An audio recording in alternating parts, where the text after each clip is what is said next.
Hindi eh.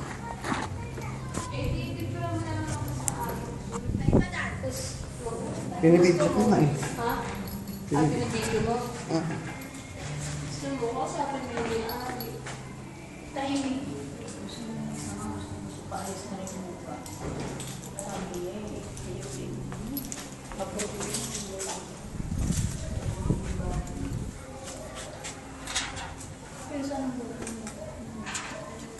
Nasa may kwarto tapos yung siya. kahit magpa-board ka dito, May pamilya lang. big space. Ayaw na nila sa amin. Hanggang may puno yun. May sarili nilang tubig dito.